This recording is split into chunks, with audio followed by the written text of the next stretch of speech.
Nous sommes avec Axel May, journaliste au service des sports d'Europe 1. Bonjour. Bonjour. On va rappeler les faits parce que je ne suis pas sûr que tout le monde les connaisse. Donc d'abord, Chalureau. C'est vrai que le grand public ne connaît sans doute pas ce joueur qui a été appelé au dernier moment.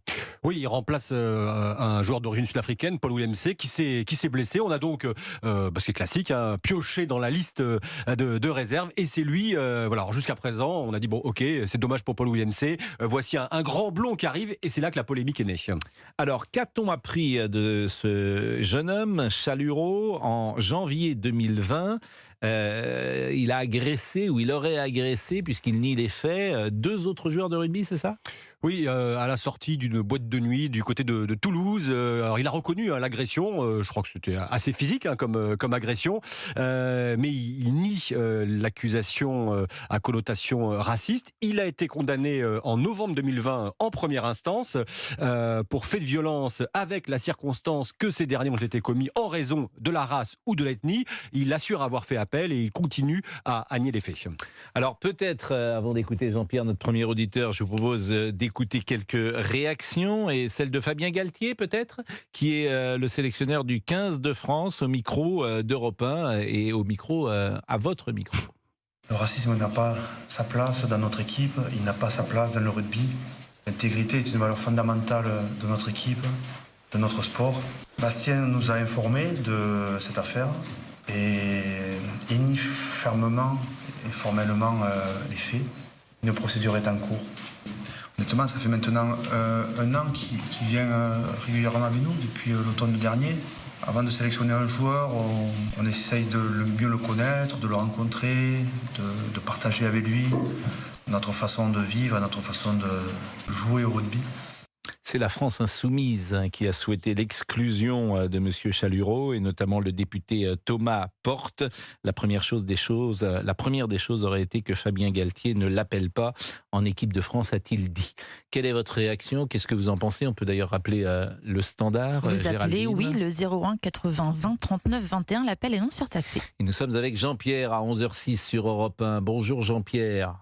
Oui, bonjour Pascal, bonjour à tous les auditeurs et bonjour à tout le monde. Vous êtes un amateur de rugby ? Oui, et le sport en général. Donc, je connais bien l'esprit sportif, l'esprit avant tout, avant de passer dans les polémiques. C'est pour ça que moi, je vais être plutôt celui qui va plutôt le défendre momentanément, même si je peux condamner tout acte qui, pour l'instant, il est présumé innocent. Donc, mais moi, je peux condamner tout acte de racisme ou de violence, bien évidemment. Mais je prends d'abord l'esprit sportif et je fais confiance à Fabien Galtier et à tous les dirigeants du 15 de France. S'ils l'ont sélectionné, c'est qu'il avait, à mon avis, sa place au niveau du 15 de France. Maintenant, moi, je poserais simplement une question. Quel est ce député ? Et toujours les mêmes, c'est toujours les mêmes, ça revient pareil. Quel est ce député qui peut se permettre de juger quelqu'un qui n'a pas encore été condamné réellement ? Il a été condamné en première instance, mais vous avez raison de dire que lorsqu'on fait appel, on repart à zéro, et c'est comme si on n'avait jamais été condamné. C'est important de le dire. Après, je rajouterais quelque chose. Imaginons, nous on n'était pas là dans le contexte de la bagarre, on n'était pas là dans tout le contexte, bien évidemment, ni vous ni moi, comme la plupart des auditeurs. Maintenant, qu'est-ce qui s'est passé réellement ? Qui un jour n'a pas eu un débordement ou n'a pas eu un petit souci qui pouvait être éventuellement condamnable par la justice ? C'est pas la même chose. Là, si les faits sont avérés, c'est une insulte raciste, caractère raciste. Et beaucoup de gens, et même la majeure partie des gens, n'ont pas insulté comme les propos qui sont prêtés à M. Chalureau. C'est pour ça que je vous parlais de l'esprit sport. Pour l'instant, on est dans la Coupe du Monde, on est dans l'union des joueurs du 15 de France pour essayer d'aller le plus loin possible et pourquoi pas la remporter, et je le souhaite. Pourquoi, à ce moment-là, lancer sans arrêt, et ça vient toujours du même camp, sans arrêt des polémiques, pour faire jaser, pour mettre un peu le brin. C'est-à-dire que comme l'attaque raciste, alors je ne sais pas si on peut le dire ou pas à l'antenne, c'est toujours délicat de dire ce qu'on reproche à M. Chalureau, simplement, effectivement, c'était clairement à caractère raciste, et comme la France insoumise se fait fort de défendre ce qu'elle pense, d'abord parfois ses électeurs, mais mais effectivement, les populations issues de l'immigration, régulièrement, elle intervient sur ce sujet-là. De toute façon, je vais même vous dire une chose. La France insoumise, à partir du moment où vous n'êtes pas d'accord avec elle, vous êtes alors soit un complotiste, un conspirationniste, un raciste, un fasciste, vous avez tous les mots mais là, de la terre sur le dos. Là, Jean-Pierre, c'est pas vraiment le débat. Voilà. Alors, je vais vous poser la question différemment. Si, par exemple, il était avéré qu'un joueur de football ou de rugby ait prononcé des mots racistes envers n'importe qui, est-ce que, selon vous, ce sportif a sa place dans une équipe nationale, en théorie? Alors, en théorie, si tout s'avère réellement vrai, dans ces cas-là, moi le premier, je le dénoncerai, et moi le premier, je dirais non, il n'a plus sa place. D'accord, non vous seulement dans les pensez équipes nationales, qu'on doit mais même être dans le sport exemplaire. en général. Même dans le sport en général. Oui, alors même vous l'excluez à jamais. Là, il y a un joueur, par exemple, qui a été convaincu de violence vis-à-vis de son épouse. Et qui, il n'avait plus sa place. Voilà, je parle sous le contrôle de Axel May, et finalement, il a joué dans le top 14. Oui, il a été. On rappelle son nom, peut-être. Exactement, Mohamed Awas, Momo Awas, comme l'appelle Fabien Galtier, qui, alors, en plus, il y avait des caméras de surveillance, on le voyait, qui maltraitait un peu. C'est le moins qu'on puisse dire. Et sa femme l'a défendu, d'ailleurs. Et sa femme, après, l'a défendu, et il a été licencié du club qui devait l'embaucher, et puis embauché dans un autre. À Clermont, je crois. C'est ça, voilà. Il est à Clermont. Il aurait dû jouer l'équipe de France. Il aurait dû jouer la Coupe du Monde. Effectivement, il était dans la liste, dans la pré-liste pour jouer la Coupe du Monde. Alors, en fait, le sujet qu'on pose, qui est toujours le même, est-ce qu'un sportif doit être exemplaire? Voilà, est-ce qu'il doit être vierge de toute condamnation? Et c'est une question à laquelle chacun peut répondre. Et vous dites moi, je dis oui. Jean-Pierre. Moi, je dis oui. Alors, restez avec nous parce qu'il y a une conférence de presse, il y a quelques instants, conférence de presse de Madame la ministre des Sports, Amélie Oudéa-Castéra, et je vous propose de l'écouter. On écoutera également Florian Grill, qui est le président de la Fédération française de rugby. Les deux viennent de s'exprimer. Je vous propose de les écouter les deux en même temps. Il a reconnu des faits de violence, mais il a toujours nié les propos racistes. Et il est en appel, et donc il faut laisser faire la justice et aller au bout de cette décision judiciaire. Voilà notre position. En rebond, souligner l'action de l'État pour vraiment précisément éradiquer tous ces phénomènes racistes dans le sport, évidemment comme dans le reste de la société, avec notamment des nouveaux délits, là aussi, qui ont été créés, qui nous permettent d'exclure des stades des auteurs de propos racistes ou discriminatoires, avec également des interdictions judiciaires de stade qui sont automatiques dans ces cas les plus graves.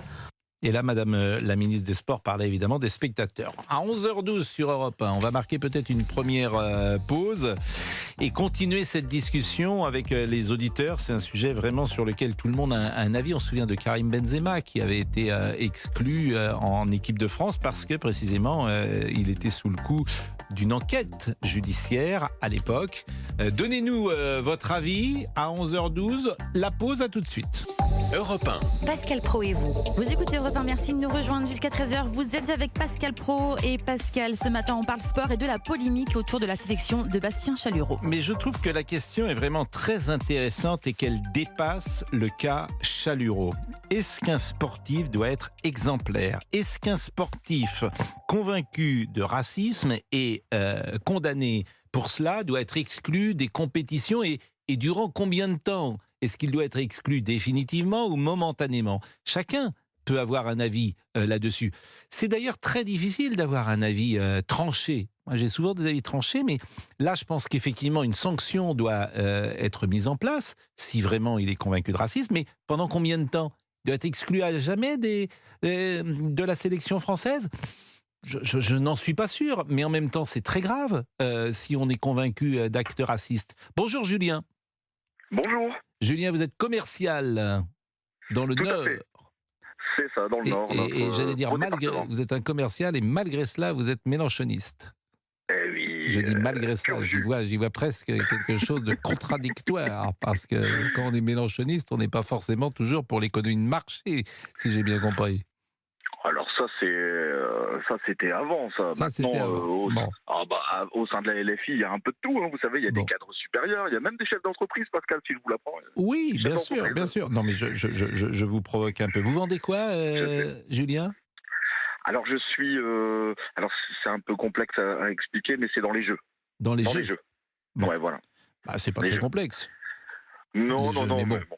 Ça peut C'est l'être. vrai. Bon, qu'est-ce que C'est vous vrai. pensez du 15 de France et de la solution de maintenir M. Chalureau dans le 15 de France, puisque la position de la ministre, c'est de dire présomption d'innocence. Il a été condamné en première instance, mais attendons que la deuxième instance ait donné son verdict. Eh bien, écoutez, pour une fois, je rejoins la ministre. C'est Mhm. incroyable, mais c'est vrai. Je me souviens, il y a quelques mois, et d'ailleurs, Pascal, je sais que vous aviez suivi cette affaire aussi, l'affaire Quatennens, vous savez, au sein de la LFI. Hein. Et là, pareil, on J'étais avait pas bien... le seul à la suivre, mais c'est vrai que tout le monde Ah avait bon suivi. Ben voilà, et Mm. puis comment ça s'est terminé au sein de la LFI? Ben, on a dit, voilà, présomption d'innocence, faut attendre le jugement, etc. Mm. Donc pour ce Là, rugbyman, c'était un pour peu moi, différent parce qu'il reconnaissait les faits. il reconnaissait les faits, tout à fait, en plus. Il avait frappé sa En plus. femme et il reconnaissait de l'avoir frappé. Voilà, en plus. Et Bon, il a malgré été ça, on suspendu joué, pendant 4 mois, je crois, à l'Assemblée nationale. Voilà, tout à fait. C'est pour ça, pour répondre à la question que vous parliez tout à l'heure, Mm. doit-on lui en vouloir jusqu'à la fin de sa carrière? Bah non, Mm. on va purger une peine. Si jamais il est reconnu, bien sûr, en appel coupable, Mm. parce que c'est pas encore le cas. Donc pour l'instant, présomption d'innocence. Puis en plus, au niveau du timing, enfin, je veux dire 5-6 jours avant le début de la Coupe du Monde, on est encore en bon français en train de se tirer une balle dans le pied, comme d'habitude. Oui, mais ça, c'est un argument. J'entends ce que vous dites, mais comment dire, la fin ne justifie pas forcément les moyens. Moi, ce qui m'intéresse, c'est la position théorique. Qu'est-ce que vous en pensez, vous, au fond, au-delà moi, du je vous fait dis- qu'il y a un match dans 4 jours? Est-ce que, complètement. s'il était convaincu de racisme, est-ce qu'il vous auriez une position différente?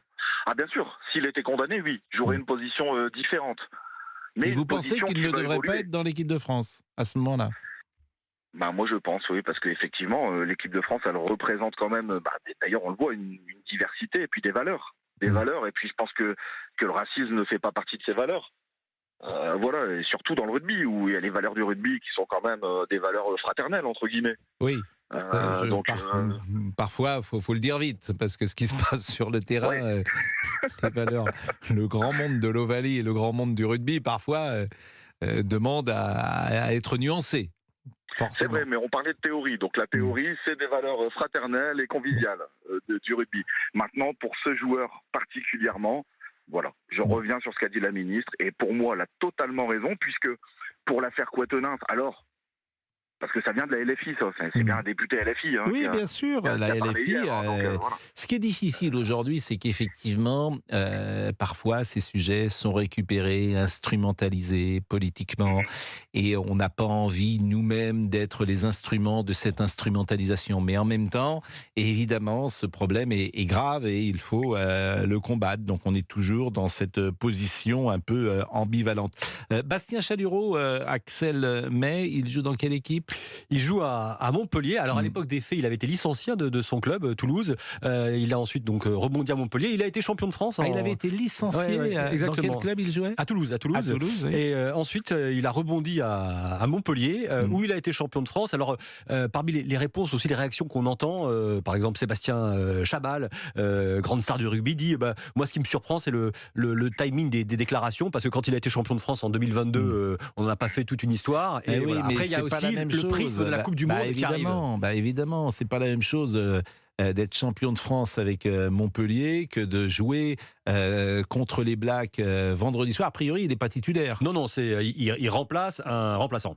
Bon, mais c'est vrai que France All Black, ça va être l'événement vendredi. C'est sur TF1, je crois. Ça va sans doute être... Sur Europe 1 aussi. Et sur Europe 1, bien sûr. Et ça va être regardé par combien de personnes? Peut-être 12, 13, 14 millions de gens vont regarder ce premier match de rugby.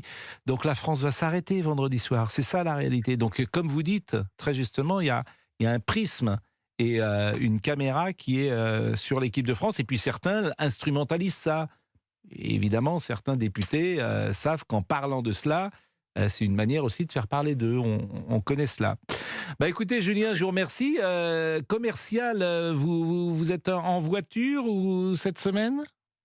Ah oui, je suis en voiture, Ah bah toujours dites sur le même donc. secteur, Bah, ça va être Roubaix, chaud. Tourcoing, Waterloo. Bah oui, mais C'est vous avez vu, magnifique ville française. il va faire 35 degrés. Vous avez la clim dans votre voiture? Oui, j'ai la clim et j'en profite, hein, je la mets, je vous le dis. Hein. Bah ça, je vous comprends, mais en même temps, quand vous avez un rendez-vous, vous descendez, vous mettez la voiture, elle est en plein soleil, quand vous la retrouvez à l'intérieur, il va faire 50 degrés. C'est ça, il fait 50 degrés, mais bon, j'ai l'habitude, c'est pas, enfin, Oh c'est pas bah non écoutez. plus, voilà, je suis pas à l'usine, à la chaîne, vous voyez, c'est, Non, mais c'est vrai que ça va, Pascal. c'est vrai que. Franchement, ça va, j'ai pas à Et- plaindre. alors en même temps, la clim dans la voiture, faut faire attention, hein, parce que